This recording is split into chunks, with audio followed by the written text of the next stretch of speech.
పాకిస్తాన్లో హిందువుల మీదగా దాడి జరిగింది. పాకిస్తాన్ భావజాలం కలిగినటువంటి వాళ్ళు మన దేశంలోని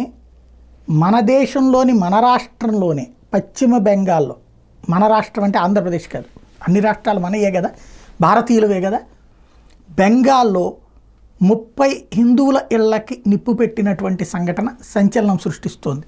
ఇది ముర్షిదాబాద్ పశ్చిమ బెంగాల్లోని ప్రాంతంలో 30 హిందువుల ఇళ్ళకి నిప్పు పెట్టారు. ఇళ్ళ మీద బాంబులు కూడా విసిరారు.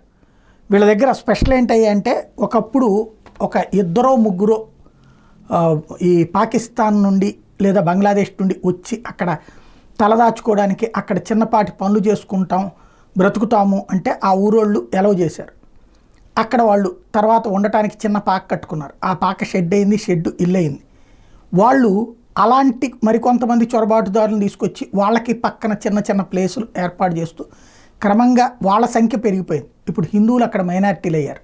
చివరికి హిందువుల్ని ఇల్లు ఖాళీ చేసి పొమ్మనమని చెప్పి వాళ్ళ మీద దాడులు చేసి వాళ్ళు పారిపోతే ఆ ఇళ్ళని స్వాధీనం చేసుకుని ఇట్లాగా బంగ్లాదేశ్ నుండి పాకిస్తాన్ నుండి వచ్చినటువంటి వాళ్ళకి ఆ ఇళ్ళని కేటాయించేటటువంటి స్టేజ్కి వచ్చింది. మనం ప్రత్యక్ష యుద్ధం పరోక్షంగా ఫేస్ చేస్తున్నాం.